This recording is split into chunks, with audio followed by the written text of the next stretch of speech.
Okay, is that better? I'm even better now. All right, fine. I'll do it this way. Welcome, everybody. Thank you for coming to our Make Education Great Again event by Purple for Parents. I'm greatly honored to present this evening about all of the accomplishments that our little parents group has accomplished over the last few years, culminating in some of the great successes just this year, including ESA for All, amongst other things. So, yeah. It's always impressed me what a small group of very activated and very motivated parents can accomplish, as you will see in our presentation. So we all started Purple for Parents back in April of 2018. Many of you will remember after the election of Donald Trump in 2016, the teachers unions decided to have protests and walkouts and strikes all over the country. It wasn't just in Arizona. It was in pretty much every red state that they thought that they could flip blue. So this all started back in 2018. And if you remember, all of the people that were ever being talked about in the media at the time were about teachers, teacher pay, and then the legislature and how the Republicans were bad for not paying them enough. Was essentially that was the news cycle and over again. 5 minutes of Googling, right, I found out that Noah Carvallis, the guy who started the Red for Ed movement in Arizona, was actually a transplant from Chicago, a member of the American Socialist Party, and wasn't even a certified teacher in Arizona, okay? So if that's not an indication that maybe this group isn't authentic, there it is. And then I also saw, very frustratingly, that a lot of our elected officials, when Red for Ed was doing their walkout or strike, I felt it was a legal strike, that nobody was really standing up to them. There was one person that I saw in the legislature that stood up against Red for Ed and called them out and was attacked ruthlessly, and I thought, that's the person I need to connect with. It just so happens that it turned out that Representative Kelly Townsend was my representative from my district. So I made connection with her, and Purple for Parents started to become very effective. So just a quick summation here. Socialists created Red for Ed to use and manipulate teachers. That was obvious. I felt like anybody paying attention to any of the messaging or what they were doing, that it was very obvious that the teachers were being used, that they were being manipulated and they were being coerced. Sometimes there was good points to what Red for Ed was talking about, but their solutions were never good. Teachers, now this is the part that was frustrating for me. Teachers walked out on their jobs, violating their contracts with the state and abandoning our kids for a pay raise, right? So they would go into the media and they would sit there and say, we're doing this for the kids. No, you're doing it for a paycheck, right? That was really kind of my frustration with it. Not that some of these teachers aren't underpaid, clearly there were, but for them to walk out on the kids and walk out on the job, not okay. Parent backlash was largely ignored during the walkout. However, we created Purple for Parents literally days before the walkout happened. And in 3 days, we went from a couple dozen activated, upset parents to over 7,000 members in 3 days, like that, overnight. And this was all over Arizona. So in every school district, in every legislative district, all over Arizona, Purple for Parents was born. Purple for Parents also became very active very quickly, and we got a lot of things accomplished early on. Those successes brought the attention of parents who were reading about what parents were doing in other states, because as you know, Red for Ed was everywhere, right? And so we had Purple for Parents Indiana was born by a Red for Ed teacher who exposed the Red for Ed movement and all of the curriculum at her school, and subsequently was fired from her job. She started Purple for Parents Indiana, which now also boasts over 8,000 members. So, chapters began in other states like Tennessee and North Carolina, and it started to grow. So we were growing, and Red for Ed was losing steam because largely their demands and everything that they wanted were already being met in the budget. So it wasn't an issue, right? They walked out anyways. So they started to really see a lot of losses in Arizona, whereas we, as the parents, were very activated. But once you tick off the parents, we started looking at more than just the strike. We started looking at everything: budget, curriculum, behavior, culture, everything. And that's what led to many of the other things that we got involved in later. So our goals from the onset, first and foremost at the time, was to end the strike in Arizona, right? Because it's illegal. Arizona's unions are illegal in Arizona, and striking against the taxpayer is also illegal in Arizona. So we wanted to put an end to that, and we also wanted to put an end to that moving forward, make it to where that could never happen again. Because I can't tell you how many times I got calls from people where they were saying, hey, look, I'm a single parent, and I can't, like all of a sudden, my kid's out of school, and I can't, this is a problem, what do I do?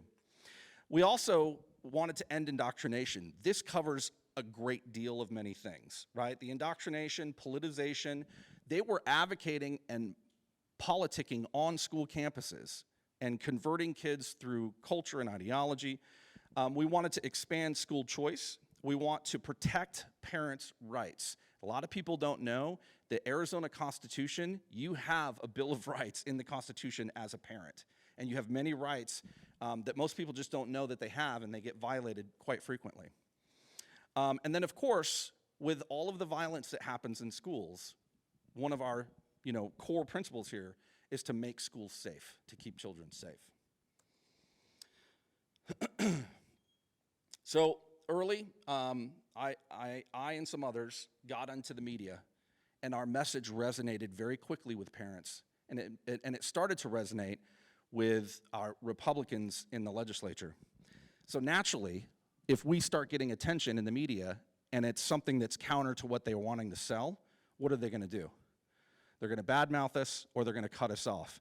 And as you'll hear later, I had a very interesting conversation with Carrie Lake when she was working at her station, where her producers wouldn't let them bring us on. And she had asked multiple times, can we bring this parents group on and interview them? And they wouldn't let it happen, right? Why is that? Because we were being effective. So we went to alternative media, right? So we went to Breitbart and other places. As you can see here, this particular story is about when Purple for Parents defeated Red for Ed at the Arizona State Board of Education on sex ed standards. They were trying to change the rules in order to bring sex ed all the way down as low as kindergarten. That was Red for Ed doing that, and we stopped that at the State Board of Education.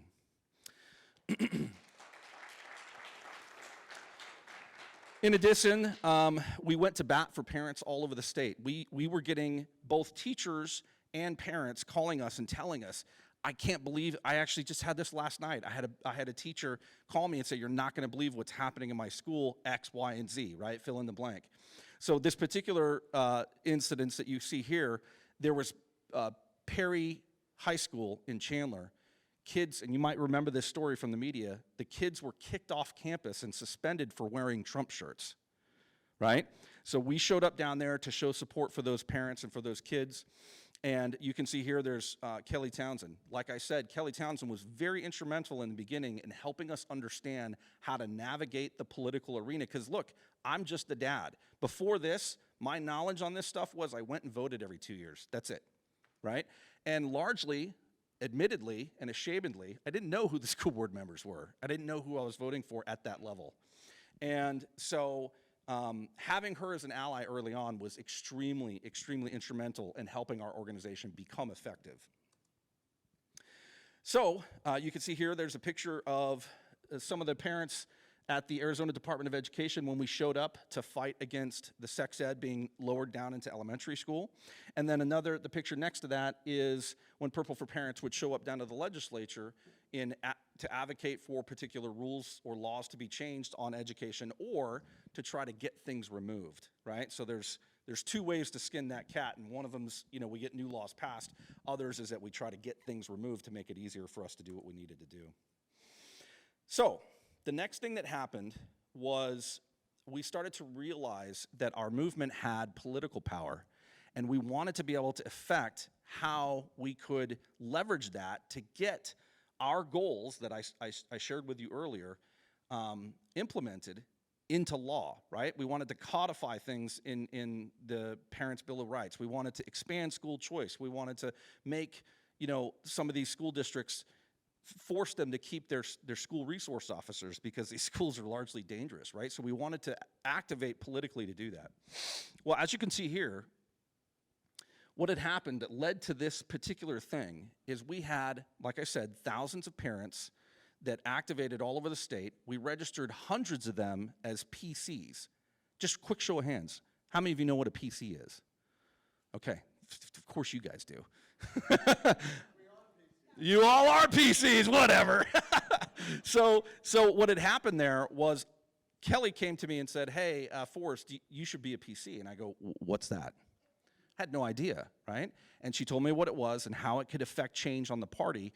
So then I said, cool, I'm gonna go do that with all of these people. And we registered over 300 people over the course of about 6 months to become PCs around the state.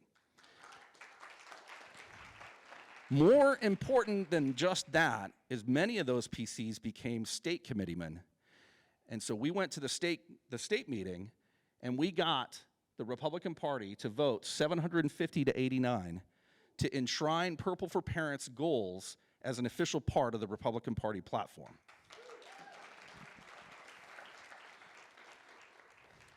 That will bear fruit years later. So that was our parents to PC, how we fought it within the party. So parents to representatives, we fought them in the Capitol as well. And this is, this imagery you'll see here is Michelle and Steve and many other parents showing up down to the Capitol. So we fought them internally by going into becoming PCs and fighting within the party. We fought them down at the Capitol. And when I say them, I mean Red for Ed and the socialists and the progressives that want to indoctrinate our kids, right? So we would fight them everywhere we could. You'll see here, we also got people to run for office. Many of you, just real quick show of hands again, how many of you are running for something? School board, legislature, something, right? These are all folks that early on, we said we've got to get people to run for office that support what we do. So I ran for office, legislature. I ran with Kelly Townsend out in that district. We have Justine Watsack that's running for Senate down in Tucson for state Senate. And some of you might recognize Marjorie Taylor Greene as a Purple for Parents. She's been in Purple for Parents for a couple of years. And so many of our members have now become not just activists, but actually people running for office. I like that animation, so I'm gonna let it go. It's kind of cool. Parents to school boards. So many of you and the media will recognize that in the last couple years, school boards have started to get a little heated, right? Okay. We were doing that before it was cool, just so you know.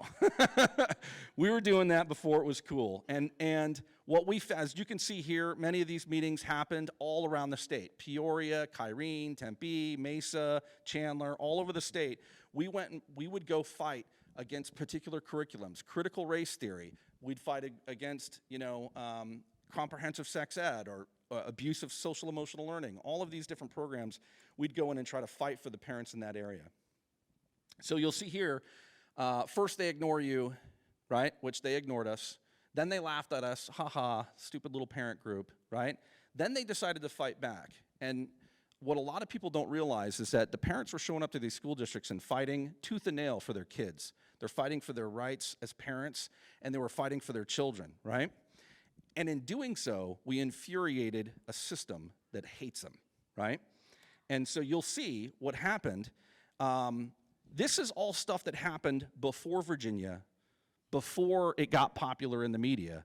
We had Purple for Parents showing up to school districts here in Arizona where the school board was working with the local police department to identify us and have us thrown off of school board meetings. These are public meetings where parents were coming to advocate for their kids, and the school board members would dox the families, right? We had a member of our group, a dad that showed up to his school board meeting to advocate for school resource officers in his school, and the school board member had him doxxed and had a group of people try to get him fired from his job.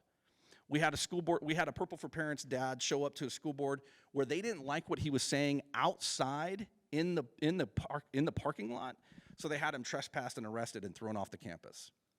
This was the reaction to Purple for Parents being effective.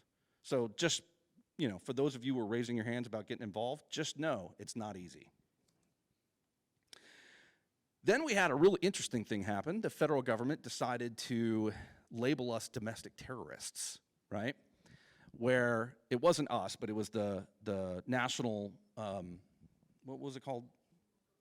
School Board Association wanted us to be labeled, wanted the Department of Justice to label parents that show up to school board meetings as domestic terrorists. That has an impact, right? One of those impacts was a Red for Ed teacher in Indiana decided to create this little gem. Here's your ostinato. Terrorist, terrorist, purple for parents are. Terrorist, terrorist, purple for parents are. While some had good intentions, they all were misinformed. Now threatening violence, doxing teachers has become the norm. They come to school board meetings with lots of things to say, and they will bully, cuss, or scream if they don't get their way. Pretty catchy though, right? I mean, so we went from being media outcasts to radicals to now we're terrorists, right? For showing up and saying we don't want you to do crazy stuff to our kids. So we fought them in the media as much as we could, and you'll see that we were successful there to some degree as well. Taking the country back started right here in southern Arizona. What happened in Virginia, a big part of it was parents getting involved. They were going to the school board meetings.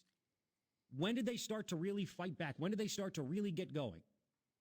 When the parents in Vail, they were the first ones to get in there and yell and scream like they should, like they have the legal right to do. And it basically scared the hell because there were a bunch of wimps of those school board members, including that fraud rhino named Chris King down in Vail. That inspired what happened in Virginia. That grew it. It all happened. The shot heard around the world happened right here in Vail, Arizona. So he was saying parents, it was Purple for Parents that showed up to that, right? We showed up, we organized that, we came to support the local parents that had said, we have this problem, and we came to fight there as well. So fast forward to 2020, and we fought them on mandates, right? School closures, mask mandates, we took the fight to them as well. We fought them on indoctrination. We've been fighting critical race theory for years. Comprehensive sex ed, again, that was one of our first victories down at the State Board of Education, was fighting against the expanse of comprehensive sex ed. And social emotional learning. Social emotional learning, I have 2 kids with autism. It's a tool that's meant to drill train kids on social situations. Used on regular kids, it's brainwashing. And so they use that tool to implement these other programs. So you'll never hear critical race theory at a school. They never say that. What they have is social emotional learning, and they use that to implement those ideas. So Purple for Parents created solutions. We're not just about showing up and being rabble-rousers, although we are quite good at it. We also created a lot of solutions, 2 of which the most powerful solutions that we have come up with are Purple for Parents microschools. Yeah, thank you. Started by Angie Russo from California, we call her our California refugee. And then ESA for All, which is our Universal Empowerment Scholarship Account. Yep. So for those of you that don't know what that is, we have a little video to talk about how microschools helps, and then I'll tell you a little bit about ESAs. There's no shortage of recent viral videos of parents facing off with public school board members. And in some of those cases, parents are getting targeted for being too outspoken. But none of this is a shocker to a growing parent advocacy group named Purple for Parents. And even before COVID forced school closures, Purple for Parents had their first micro school up and running. As a result, the P4P micro school kids sailed through COVID, not missing a beat in their education, and the parents got to pick their own curriculum. They're working through a new partnership with Purple for Parents and a local charter school to help other parents take over their children's education in a new out-of-the-box micro school model that's never been done before. If we take this, micro school, the modern version of a one-room schoolhouse, and put it underneath a charter, that we can then use all of the benefits that you get of being a public school through a charter, but without all of the nonsense that the parents are upset about with the current government schools, the unresponsiveness of the school boards. And therein lies the unique ingredient. It allows parents to still use the public education system and funding, yet have control over their children's education as if they were paying for a private school or homeschool. So, microschools were our first response because we could not get ESAs passed, right? So we created microschools as a workaround for parents to pull their kids out, because many parents are finding that it doesn't matter how much you fight at the school board. It doesn't matter how much you fight in the media or down at the legislature or running for office or whatever. They're saying, I just want out. And so we created a system that could help them do that. Then we got ESA for All passed. That's been something we've been pushing for 4 years, since the very beginning. And ESA for All, the Universal Empowerment Scholarship, many people don't know this.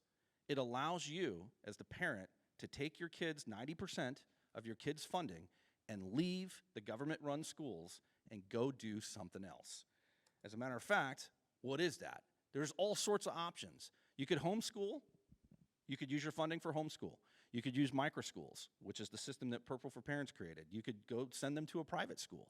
You could do even a religious school. A lot of people don't know this. The Supreme Court ruled in favor, as long as it doesn't discriminate on which religion, you can use public funding to send your kids to a Catholic school, a Jewish school, a Muslim school, it doesn't matter, or online school.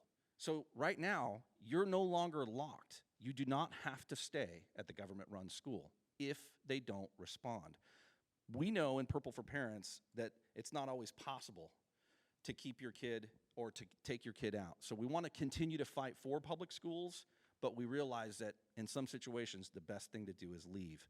Well, Red for Ed and Save Our Schools doesn't want that to happen. So I want to reiterate here over and over again, do not sign anything from Red for Ed or Save Our Schools, because all they're trying to do is end government or school choice to get out of the government schools. So I just love this graphic, which is why it's here. I can't really say it. It's porphyrophobia. It just means fear of purple, which is pretty funny. So with that said, I'd like to introduce Michelle Dillard. She is our current president of the Arizona Purple for Parents. Michelle, if you would, please. Come on up.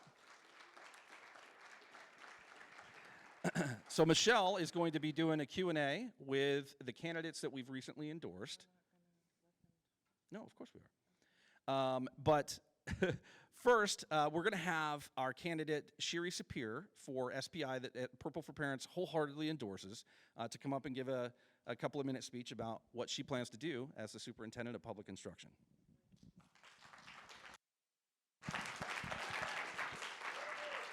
Thank you so much for having me. Thank you for all the work you've done. I feel that I am just taking it from where they've been fighting, and we're just going to elevate it to the Department of Education to make sure that we have the leadership that we need to be able to assist them with their fight, to assist our parents, to assist our children.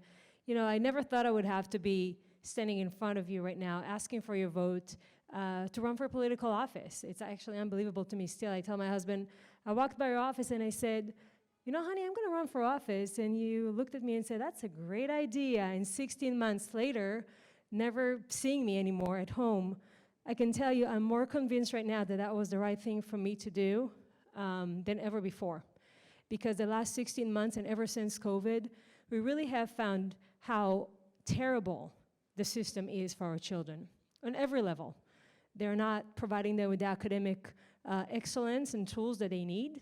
They are sexualizing them, they're grooming them, they are really distorting what's right and wrong. And when a child doesn't have that cognitive and moral compass in the environment that they're in, they're confused. And this is what the state of our children is right now. They are confused, they're lost, and I'm so excited to win this election and take out Kathy Hoffman out of that office. It's gonna be, just picture this. I mean, did any of you ever watch The Golden Girls? Picture this. Seriously, just think about the difference. I remember all of us short 2 years ago with the masks, and every time she tweeted and put it out, we're gonna keep the shutdowns, we're gonna keep the masks, and it was like, woman, what do you want from our children? These are our children, leave them alone. So this is the Leave Our Children Alone movement, and I'm very excited to be part of it. I'm very honored to be part of it, and I'm really looking forward to do some serious reform in this failing system. So thank you for being here today. I hope you like what you hear. Thank you. Thank you, Sherry. You want to have, just right over here, you could have a seat right there. All right, so the questions, we're going to get started here just shortly, but I want to invite Kari Lake. She's a candidate for governor that Purple for Parents also has endorsed. And I hope you guys all notice these really magnificent purple shirts these ladies are wearing. Thank you, Kari. Oh, hi. Here. I got you. Let me get that for you. There you go. Hi. Good afternoon, everyone. How are you doing? Good to be here. Nice to see you. Thank you so much for inviting me, Forrest, and I'm thrilled to be here with the candidate I have endorsed for Superintendent of Public Instruction. The candidate I think is going to be what is best for not only our schools, but at the end of the day, our students and our children. And that's what it's about. I'm so excited to be running for office right now, even though it seems like a very crazy time to be alive and be here. We have a great opportunity right now. Parents are awake, everyone's awake, and we realize that we need to not just change our schools a bit, I think we need to reform our education and look at everything.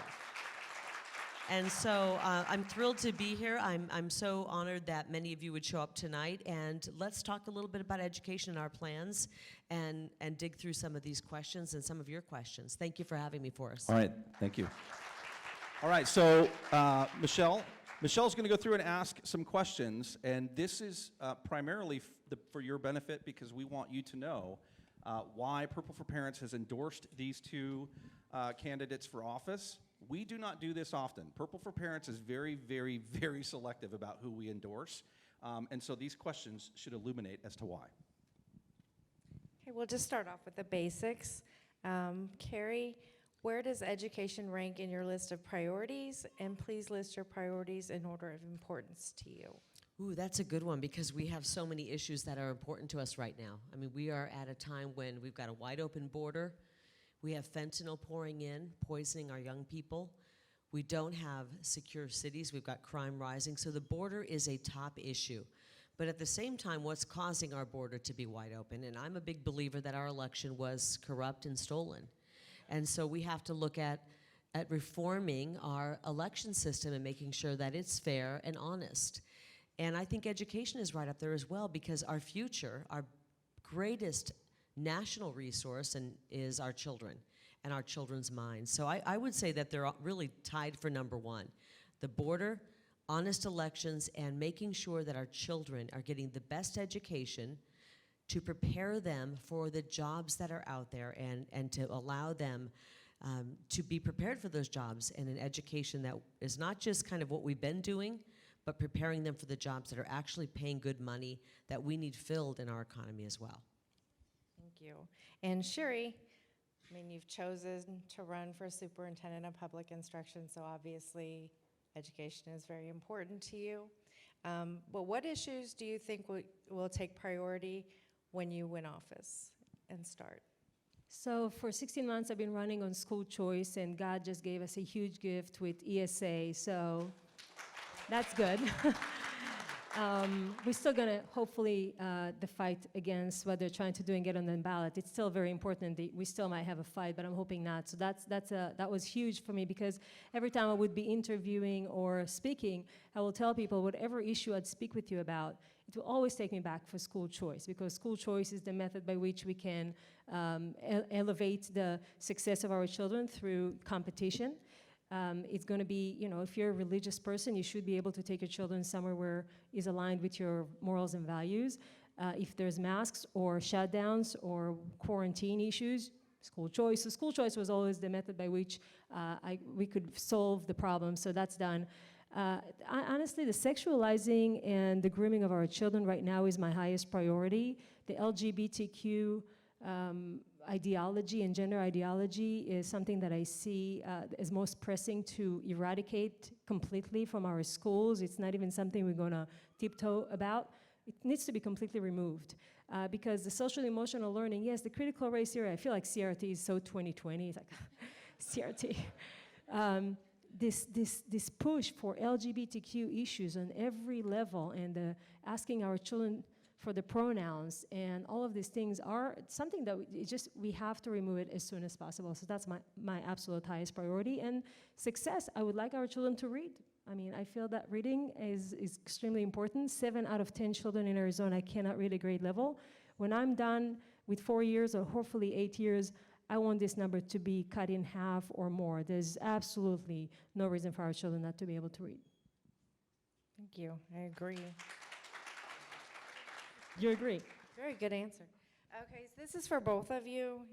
I'd rather it be more conversational than just, I'm going to ask you a question and you a question.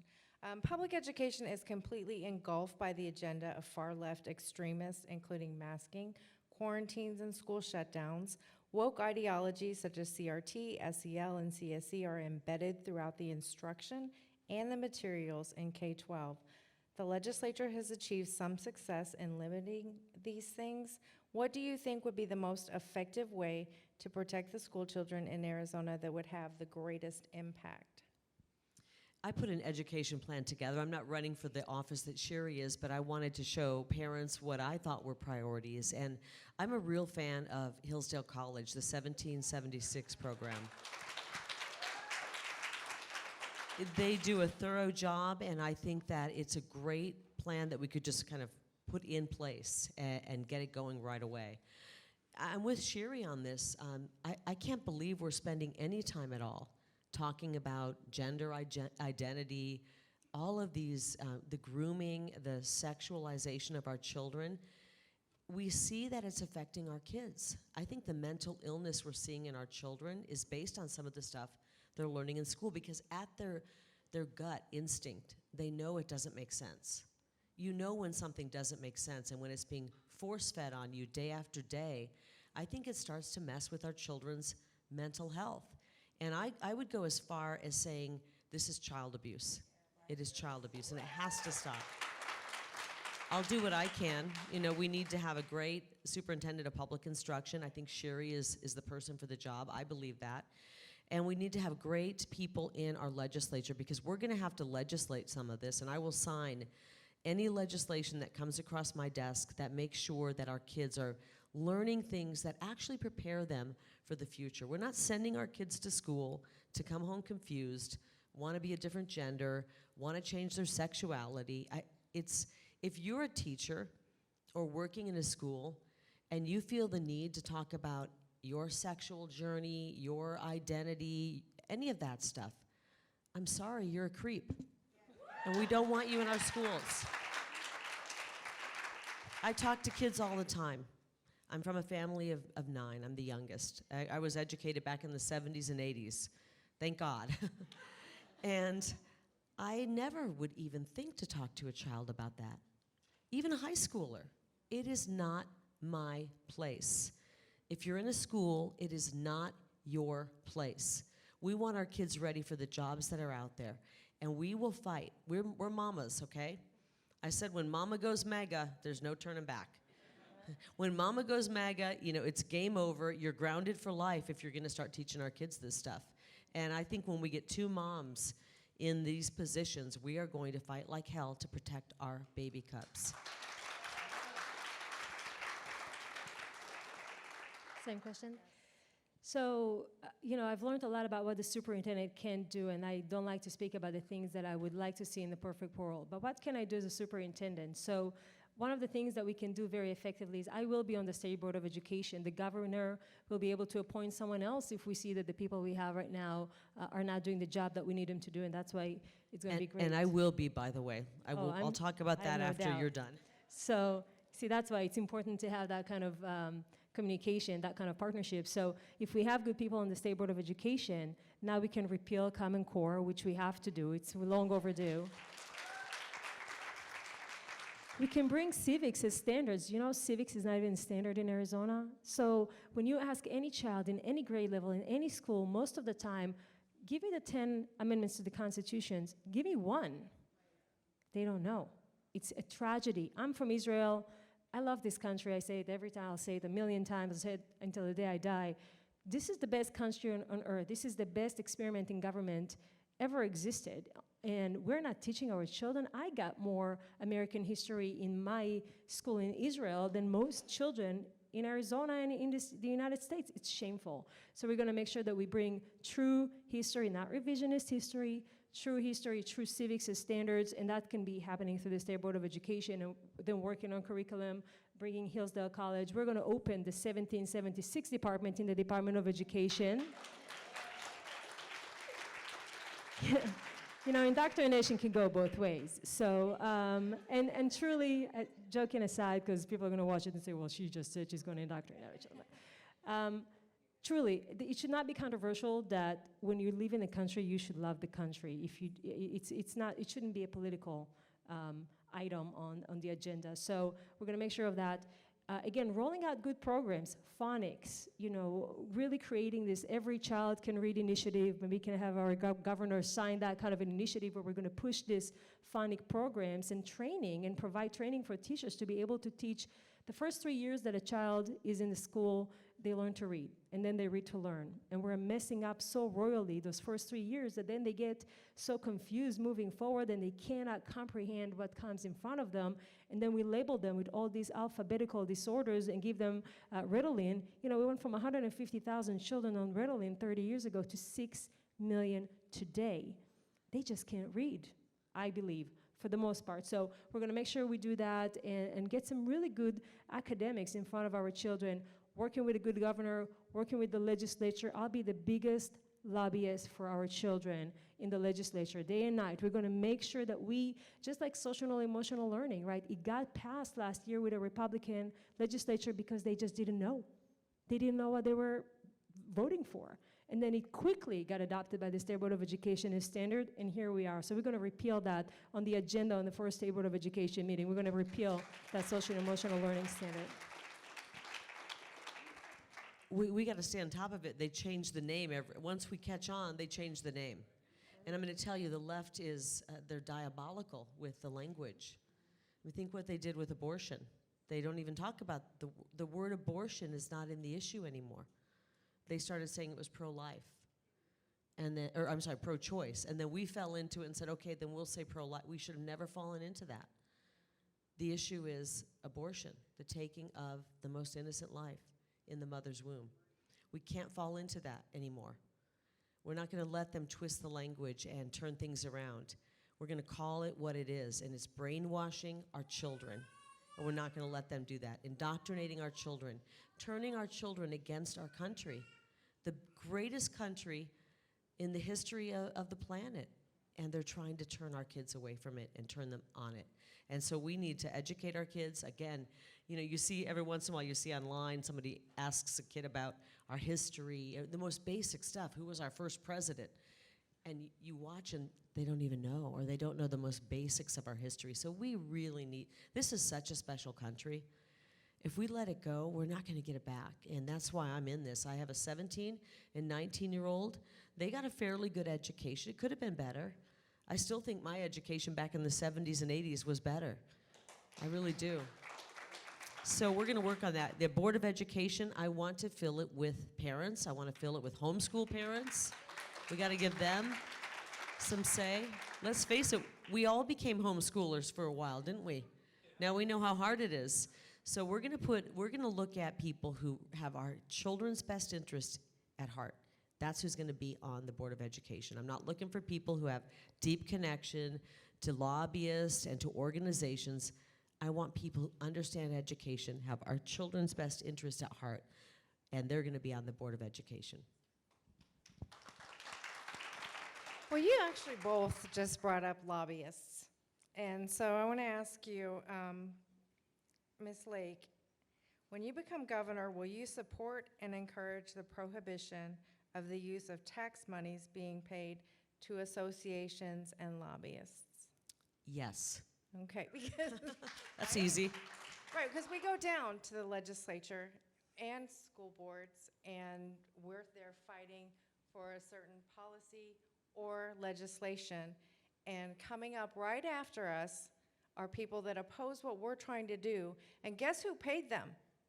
We did. That was our tax money being used against us. We are funding the war against ourselves. I think it's criminal the way that they do it. And this is a legislation that we have tried to get passed for the past couple of years. And with a Republican majority in the House and the Senate, we can't get it passed.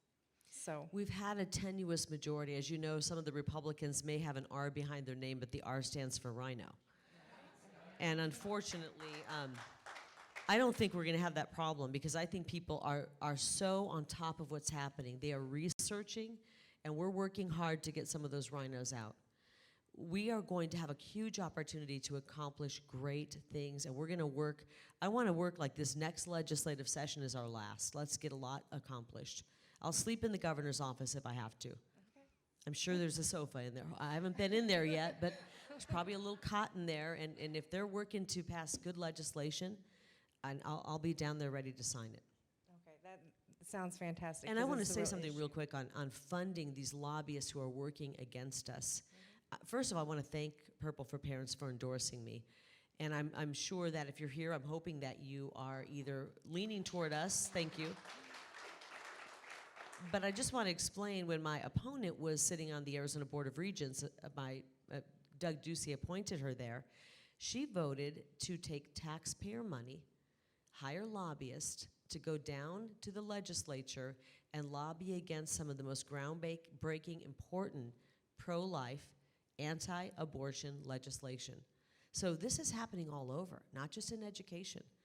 And it's frightening to think, something as important as protecting the unborn, that we could have people on the Board of Regents sending our money to pay for lobbyists to go down and push for abortion. I think it's horrifying, and so I absolutely think we should put restrictions or ban that kind of thing. Absolutely. Now, if we do that, because one of the associations is a school board association. We can't have school board associations being funded with our money. These are some of the most extreme, radical, powerful groups in the whole state. And, half the time, they're going to be arguing against the opinions of half the parents in the room. These are the same school board associations calling moms and dads terrorists, Yes, right? right. Okay, yeah.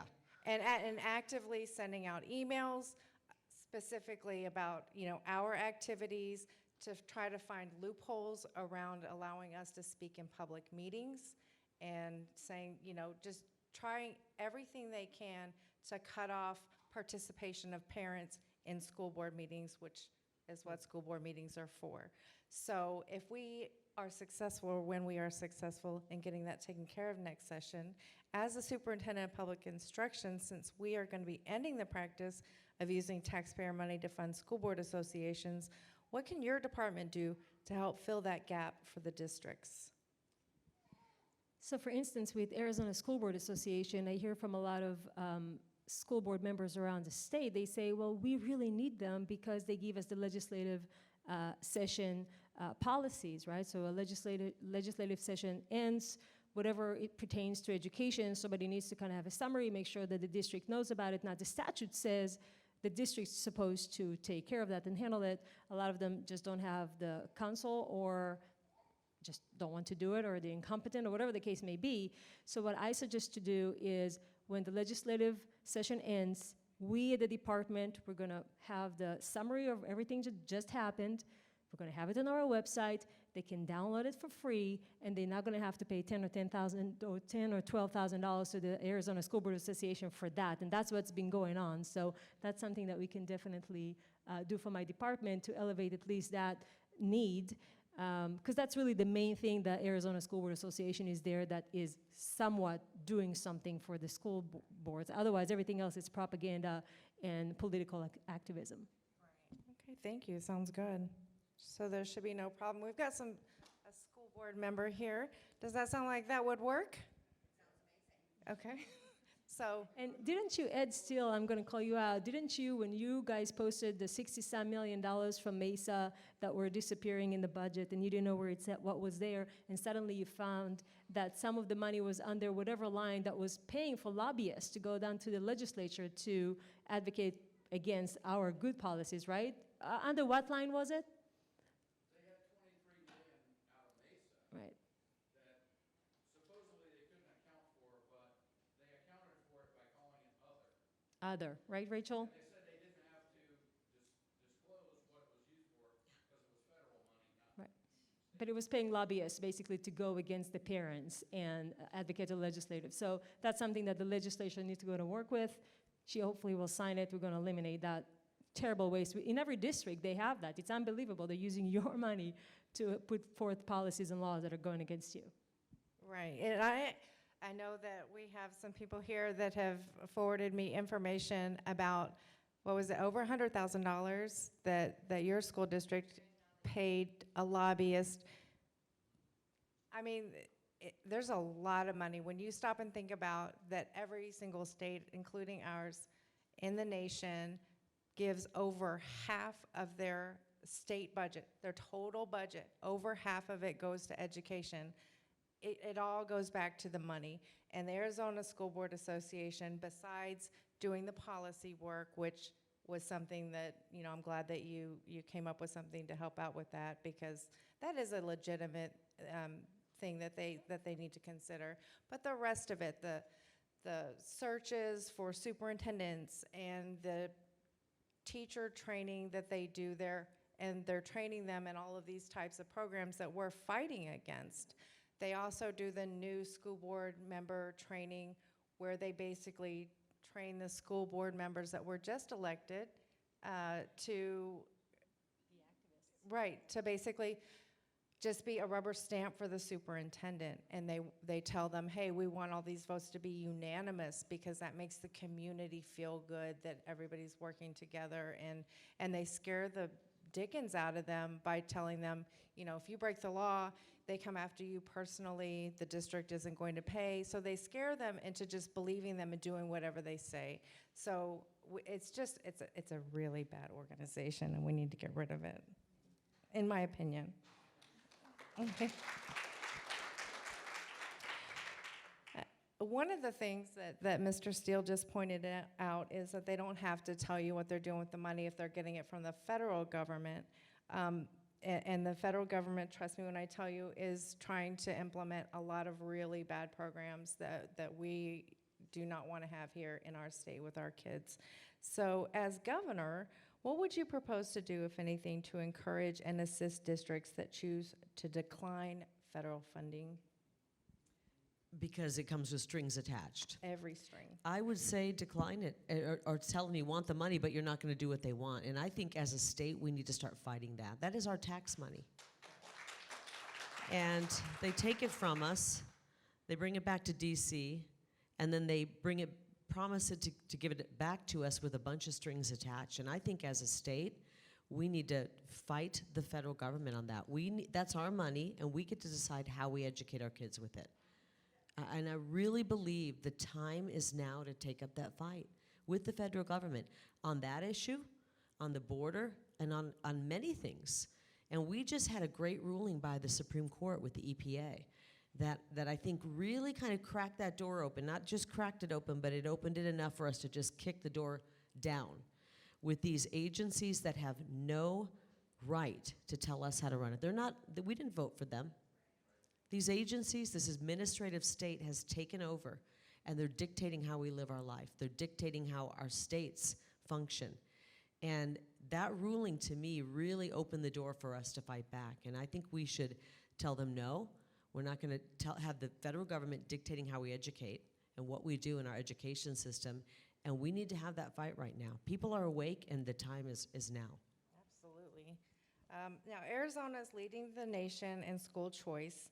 ESA for All was passed at the end of this session. It's a great victory, but has raised concern by both the right and the left. The left complains that there is no accountability, and the right is justifiably concerned that it opens the door for regulation of private school and homeschooling. Can you give us any thoughts that you might have about that?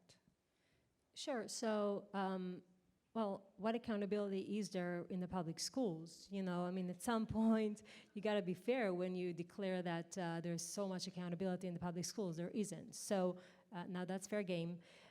When it comes to being against it when you're on the right, I mean, at some point we have to understand that ESA is really just freeing us from right now. Every legislative session, things can change. Every 2 years, basically, things can change massively. Think about it. I mean, ESAs can be challenged in 2 years in the legislature somehow. So there are two things that are for sure in life, as we know.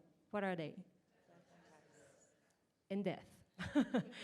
ESAs are not a promise that we can count on forever, but let's get the relief right now, first of all, especially in the state that we're in. And this is the thing that we have to explain to people. We're not trying to dismantle public education. We're just trying to put it on notice. And if we're not going to change the way that public education works, then they should probably be a little bit more worried. But my job as a superintendent is not to break down every school in your neighborhood. My job is to make sure they have a reason to compete over your children. That's what they should be. They should earn our business, not the other way around. So this is what I feel that would be the answer for those who are concerned. And yes, of course, strings can always get attached, as I said, every legislative session. This is not a fight that we're ever going to be able to just put our, armor down and rested. And the bottom line is, with keeping the ESA, I mean, think about it. You don't get any money from the federal government, so you're already removing yourself from some of that pressure and those strings that are attached. Because it's not even the property tax. It's just the general fund, just the state money.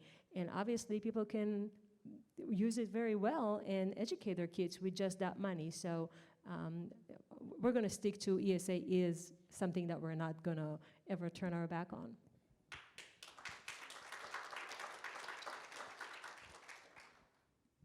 I have a straightforward yes or no.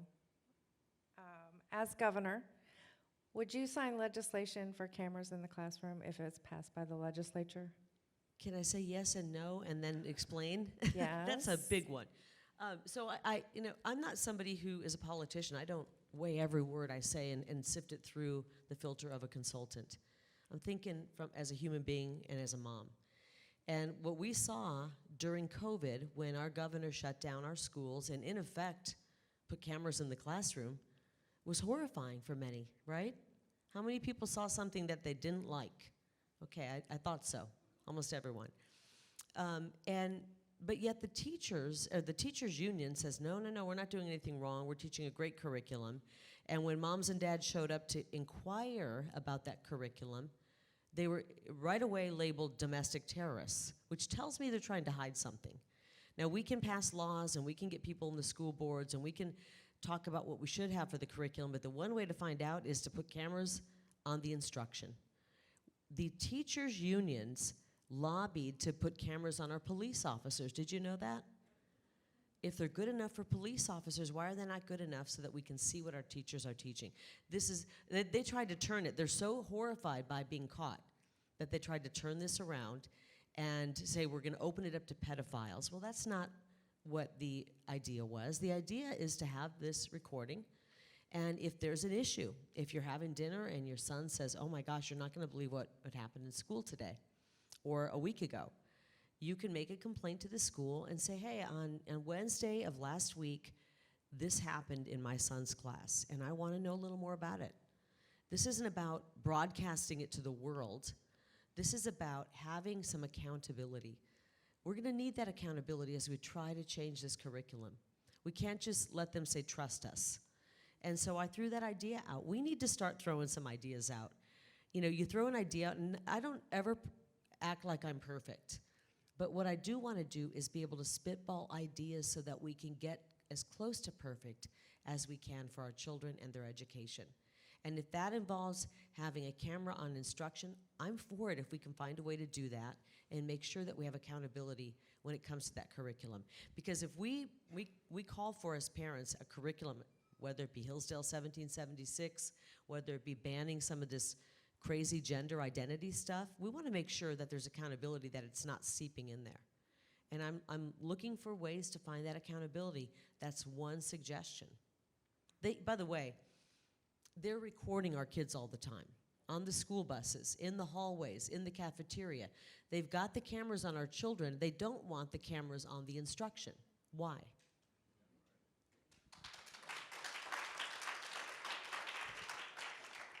So that's a yes. It's a yes if that's the way we are going to try to find a way to have accountability for this curriculum. And we also have to explain it, but the media is completely against America First, and they're coming after me. I'm apparently public enemy #1 right now. And so they're writing all kinds of nasty stories, and they never want to talk about the policy and really dig into it. It's how can we get her? How can we stop her? Because she's making waves, she's gonna win, and we gotta stop her because she's not our pick. We don't control her. And so any policy they're gonna try to twist around. I just want to make sure our kids are not being brainwashed. Is that too much to ask? I want to make sure they're getting a good education. And if that's a way that we could do it, and we can find a way that that would work, I think we should explore it. Well, and I only pressed on that because we actually had that legislation ready to go this session. This is something that we And worked it wasn't open for the whole world to watch, right? No, Exactly. it was not. But that's how the press played it up, that I was opening up our schools to pedophiles, and I'm like, okay, but I know that they knew that wasn't the case. They just had to find a way to stop this idea. Well, they didn't have to, actually, because Governor Ducey stopped it.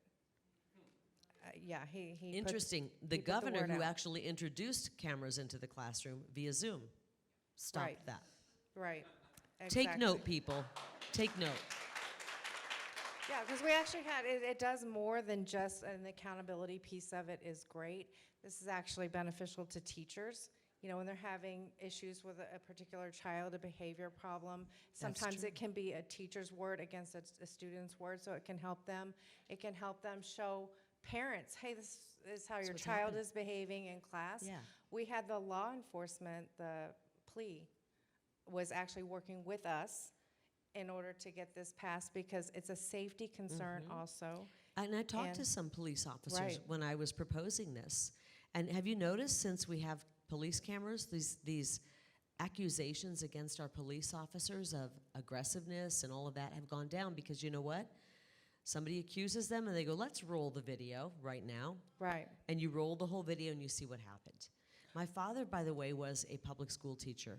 He was the most influential person in my life. He taught history and government, and he was a football coach. And so they're trying to turn us into anti-public school teacher. Just the opposite. I want the best public school teachers. We're driving them away right now.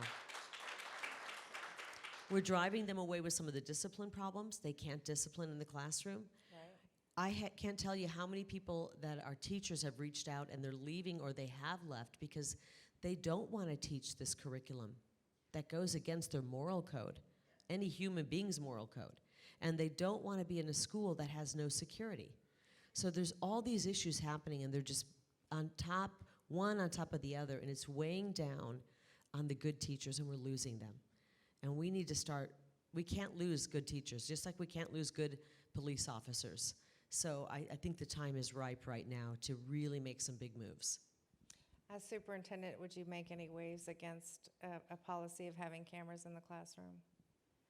No, I can understand the argument both sides, and I've spoken to a lot of teachers and parents. I know I can tell you in every room that I've been to, parents, I mean, by and large, want cameras. And the question is, I mean, teachers do need to remember that they have 30 cameras in the classroom if they have 30 children. I mean, that's been the case. So we know what we know because of all those cameras that these children have, all these videos of the teachers and what they've been saying. So I can understand the argument, but then again, they already have cameras in the classroom. So it's just a matter of, to me as a superintendent, my job will be to build the trust again to where you're not going to need that. My kids are in a private school.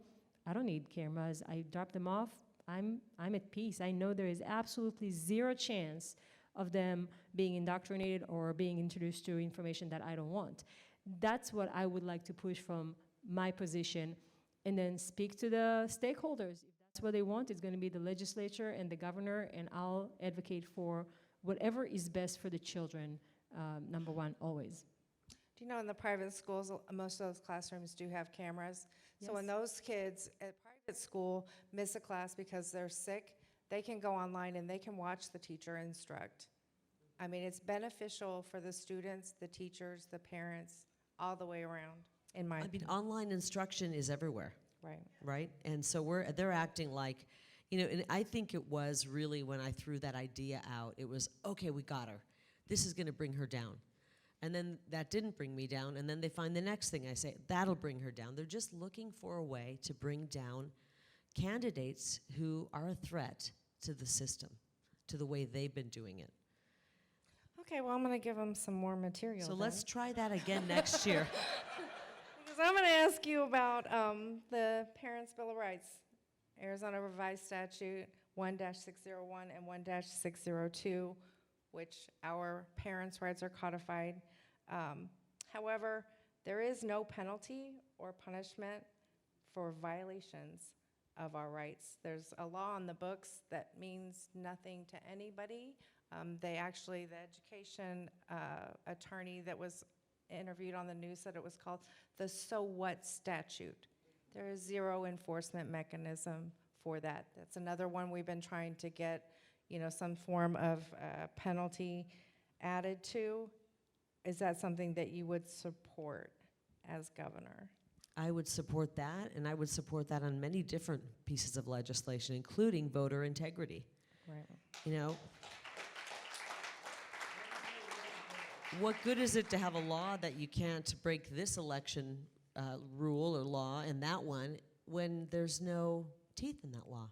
Right. I mean, but then again, look at some of the laws we have where there are penalties, including shoplifting and assault, that people are being let out. We've got to get back to law and order.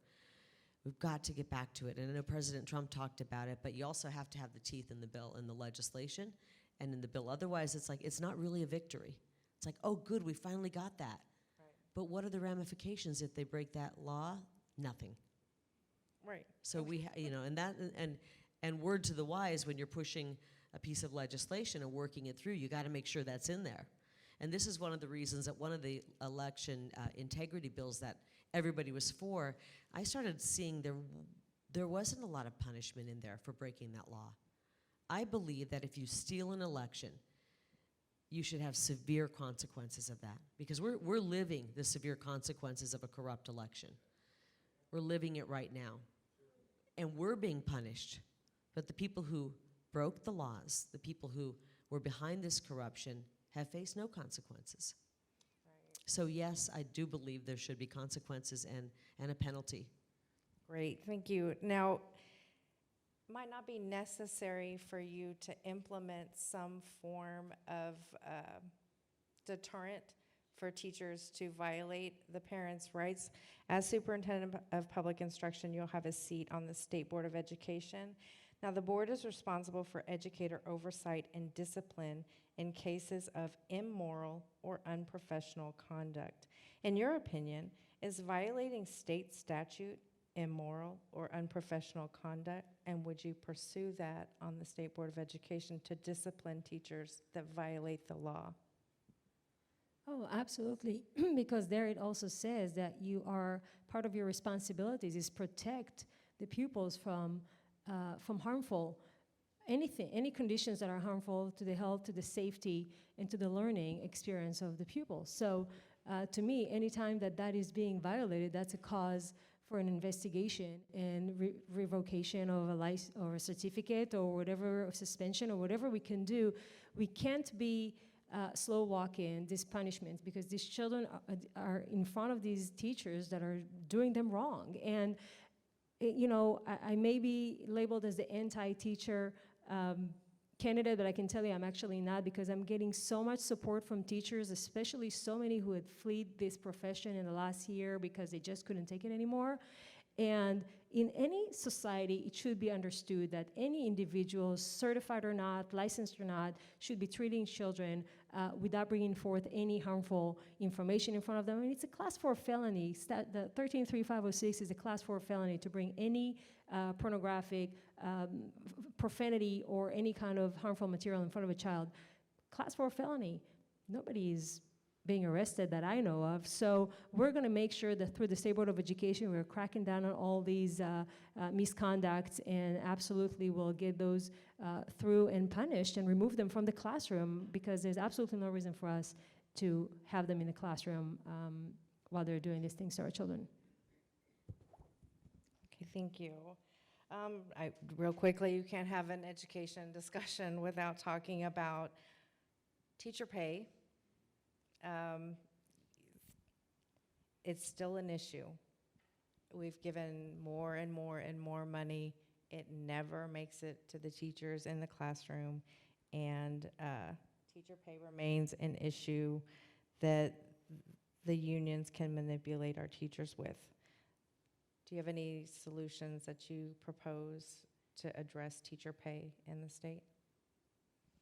I wish that the pay that Governor Ducey promised the teachers would have been earmarked specifically with, absolute, this has to go to the teacher. Let's face it, if you look at the teacher's salary since 1970, adjusted for inflation, and this is prior to Joe Biden's hyperinflation, their salary has remained flat. We cannot attract good people to get in those classrooms if we're going to be paying them below the going rate, really. Do we want the very best people in those classrooms? I think I do. I know I do. The money's going to the administrators. We all know that, right? What we need to do is educate the teachers. And I try to tell people this. I have a soft spot in my heart for teachers. I told you my father was a teacher, and I have 3 nieces who are teachers. And we have to educate them that they are being used by the left. They're being used by their teachers union. It's sad, it's horrible. They need to realize it. Every election cycle, they're pulled out as the sympathetic, they're not paid enough, and yeah, they're not being paid enough. Start paying them.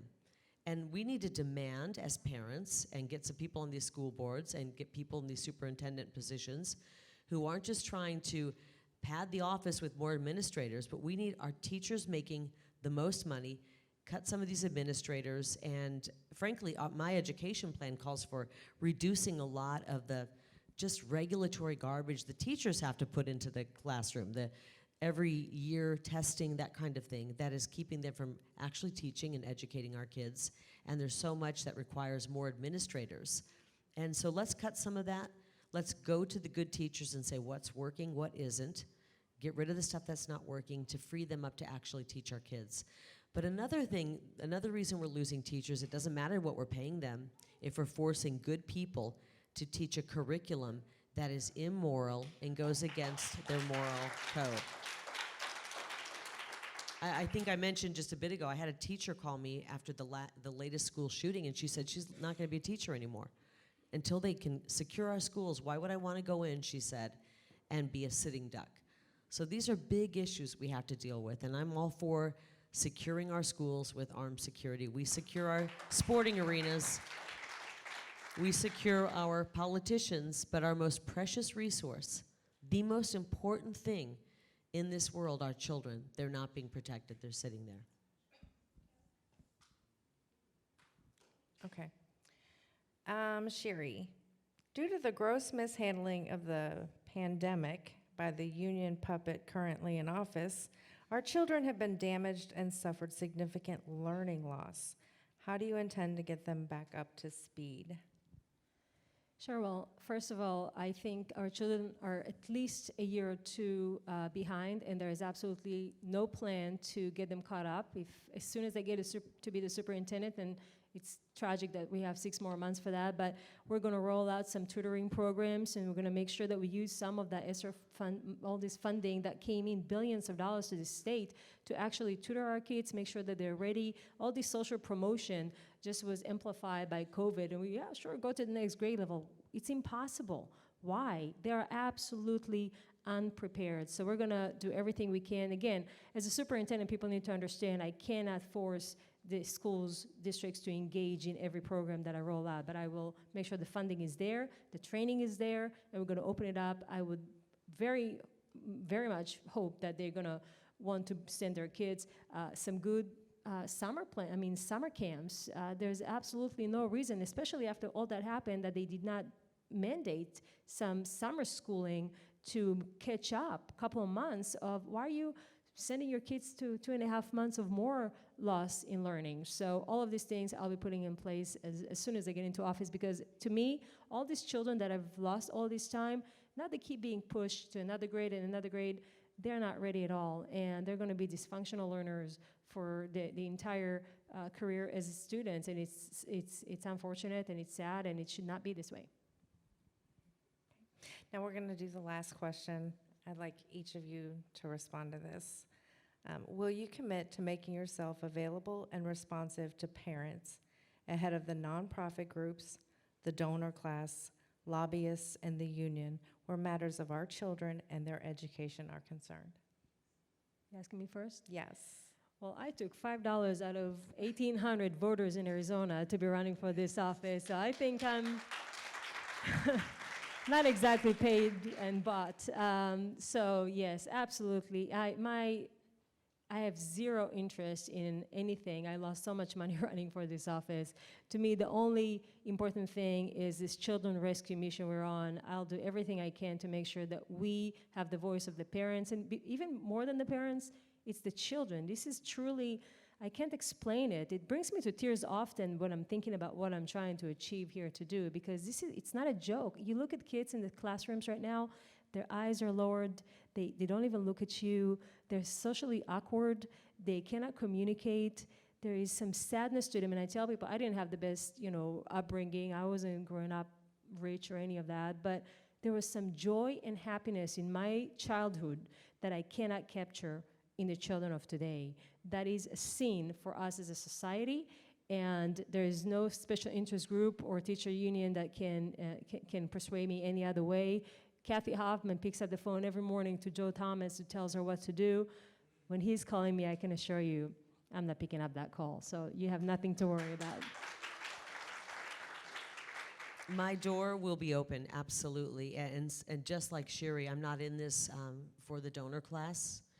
I mean, I never envisioned myself getting into politics. I must be crazy to get into politics, right? I walked away from my career, and I was recruited by the people of Arizona. They started to reach out to me, said, please run for office. We need people we trust, people who understand Arizona, people who understand us. And so that's why I'm in it. I have 2 children.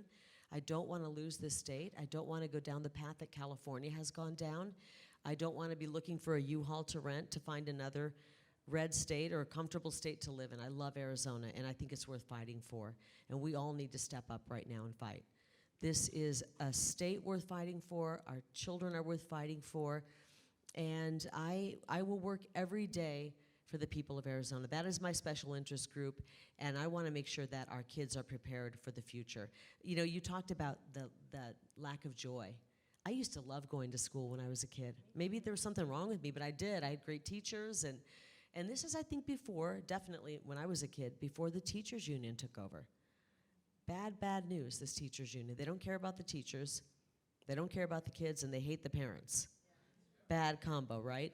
So we need to make sure that we're teaching our kids. I was down in the Vail School District, and there's a lot of public schools that are doing some good things, and they have started with skills training, and they have culinary arts program, they have a welding program. I love to talk about the welding program because it was so successful they had to expand it the first year. The kids in this class looked so engaged, so excited. They start the day with the problem, they end the class with the solution, and the greatest thing is these children, these students, are getting out of that class, they're graduating from high school. Every one of them in that program got a job offer between $70,000 and $100,000. We need more of that. We've got to stop putting our kids on this track where they all feel they need to go to 4-year college, get into a mountain and a heap of debt, and end up working at Starbucks, bitter and never realizing the American dream. The jobs are in the skills, and I want to bring back skills training, trade school training, vocational, just like they're doing here at EVIT. After 10th grade, you either decide to go four-year college or get a certification, learn a trade, and get ready for the jobs. And that's where you bring back that twinkle in their eyes, because they're using their hands. They know that they actually can do something. They're resourceful. So I really want to transform, reform, I don't know what you want to call it, but break it and fix it. Just don't call it with education. reimagine. That's the only word we don't want. What was I that? said, just don't call it reimagine. Oh, yeah, That's the only word we don't. That's actually what my opponent called it. I thought, really? Did she get trained by the left? I think she did. But I'm in this. I just want you to know as we leave, first of all, I so appreciate the endorsement. I have such respect for Purple for Parents. It started organically against this big machine that the teachers union started to try to make it look organic and control our children in our schools. Here's this little group, Purple for Parents, starts up, and they are fighters, and I am so happy to be in this fight with you.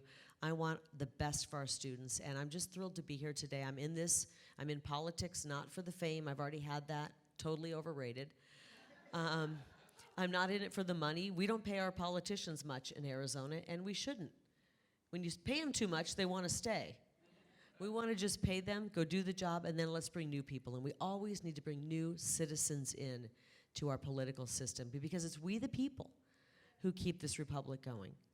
And we need to push these career politicians out. If our founding fathers ever thought there could be a Nancy Pelosi and a career politician like that, they would have written something in the Constitution, I believe, to ban it. Because we are supposed to step forward and run for these positions, and we are now, and that's what's so exciting about this time we're in. Well, I do think that everybody here can see why, in fact, Purple for Parents did endorse both of you with the answers that you've given here tonight. And this is on video. So Good. Hold us you're accountable. You're going to be held accountable to it. You know, and I fully anticipate both of you doing exactly what it is that you said you're going to do and committed to do. And I appreciate you both coming and talking to everybody tonight. I hope that you all go vote in person on Election Day with a blue pen for That's right. Carrie Lake. You know, I will say And something, though, about that, Sherry because Sapir. I'm not on the mail-in list, and I quadruple checked, not on the early voting list. Guess what arrived in my mailbox? A mail-in ballot. And it's unfortunate, and it just emboldened me to make that fight to secure our elections more. So if you have one sitting on your counter through no fault of your own, vote. I talked to the 2,000 Mules folks. I'm working with them. We're trying to prevent another steal. And they said, for people who have the mail-in ballot, don't use the drop box, obviously. Those things are not secure. They said you're better off using the Postal Service, because they do have to make an image of that. And then I assure you that when I get into office, it is going to be priority number one to make sure we have honest elections for our children, for Democrats, Independents, and Republicans. We just want honest elections. So let's get through this one, vote like our lives depend on it. We got to win by a mile to eke out a 1-inch win, and then we're going to fix things, because that's why I'm doing this. That's why I'm in it. One day, one vote. Amen. Amen. All right, everybody, thank you so much for coming to our Purple for Parents Make Education Great Again event. I want to personally say a personal thank you to Carrie and Sherry for coming. We've been watching you very closely, and for us to come out and endorse you guys was a big deal for us, and we really appreciate you being here, and we hope all of you vote for them on their different election days. Your August election 2nd. is No, they're both August 2nd. August. Oh, no, that's right, because it's, never mind. I was thinking school boards. Yep, sorry. Just kidding. You know, when you 9 more make it days. one day, one vote, One day. it takes all that confusion away. I've got people calling me, well, how do I vote? Where do I go? One day, one vote is so easy. That's the way it should be. We have 27 days of voting. Yep. A lot of confusion there. Well, anyways, we hope you all vote, and make sure that you vote for the parents, or the parents candidates. That's who we consider you guys, and we thank you very much for being Thank here. you so much. All right. So if you would all like to join us out in the lobby, we have a lot of school board candidates that are here, and if you guys want to have an opportunity to chat with candidates, please join us outside, and we'll be out in the lobby to do that.